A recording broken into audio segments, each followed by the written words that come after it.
Hello, today we are going to be talking about quadratic functions in vertex form. A quadratic function always has to have x squared, so we see our parent function is y equals x squared. The shape of our quadratic function will always be a parabola. So this is our parent function centered at the origin, and we have this parabola shape. When we are in vertex form, we have y equals a, the quantity x minus h squared, plus k. The first thing we're going to talk about is our vertex point, which will always come from our h value and our k value. H represents our horizontal translation, meaning that your graph is going to slide to the left or to the right. K is our vertical translation, meaning our graph is going to slide up or down. The first function that we're going to take a look at has the quantity x minus 5 squared minus 3. The h value is inside the parentheses, and h is actually going to be opposite of what we have here because in our equation we have an x minus h, so the h value has this negative already attached to it. Our k value has a plus sign in front of it, so our k value, we just keep whatever value we have for k. In this case, if h is opposite, we see x minus 5, that means our h is going to be 5. K, we keep it, so if we see negative 3, we keep it negative 3. So the vertex point is at 5, negative 3. We would graph this point by going to the right 5 and down 3, and that would be where our vertex point is located. Okay, one more example. If we had the equation y equals the quantity x plus 4 squared plus 7, we're going to make h opposite again. So since we see x plus 4, our h is going to be a negative 4. And k, we keep it. So when we see plus 7, we keep it a positive 7, meaning our vertex point is going to be at negative 4, 7. We would plot this point by going to the left 4 and up 7, and that would be our vertex point. Now we will take a look at our next value found in our vertex form, which is the a value. A is always located at the very front of the equation. Our a value is going to represent a stretch. If a is greater than 1, that means that our parabola is going to get skinny. It's going to be a shrink if our value is in between 0 and 1, meaning our parabola is going to get wider. If we have a negative a value, that will do a reflection on the x-axis, meaning our parabola is going to be flipped upside down. The way we do this on the graph is we have the saying, 1 away, count the a.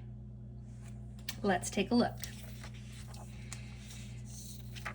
If we have the equation y equals 3x squared, that means that our a value is 3, which is bigger than 1, so that means it's going to be a stretch and it's going to get skinnier. Okay, the way we graph that is we put our point on the origin and we go 1 away, so 1 to the right, and then count the a, positive 3.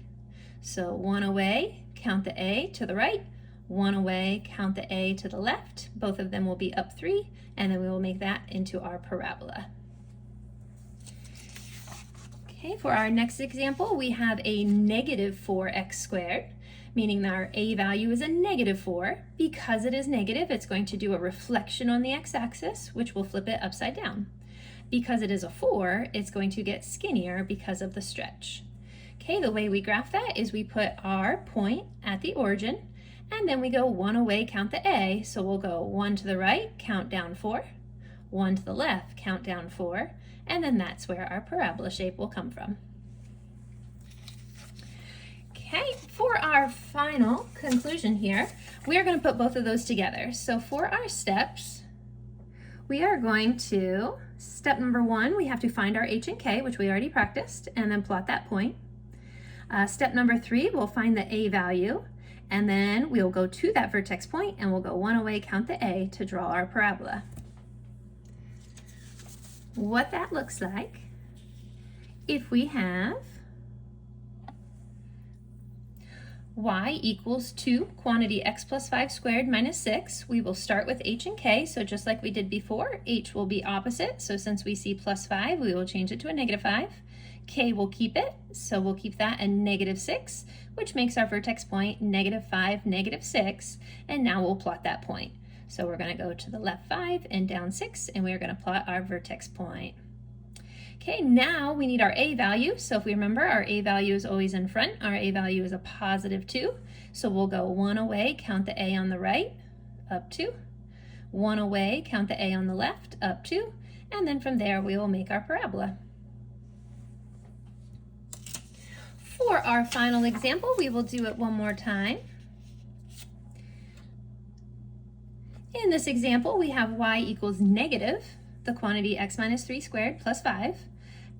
We will start with finding our h and our k for step number 1. So our h is opposite, positive 3. Our k, we keep it, a positive 5, which makes our vertex point 3, 5. Go to the right 3 and up 5 to plot your vertex point. From there, we look at our a value in front, which in this case, we only see a negative sign. But if we have a negative sign there, that really means our a value is a negative 1. Because it's negative, we're going to do that reflection on the x-axis, and it's going to be flipped upside down. So from our point at 3, 5, we're going to go 1 away and count the a. So we're going to go 1 to the right, down 1, 1 to the left, down 1, and then when we connect that with our smooth parabola, we're going to see our parabola is upside down because our a value was negative. All right, thank you very much for taking a look at this today. And now you know how to graph transformations of quadratic functions.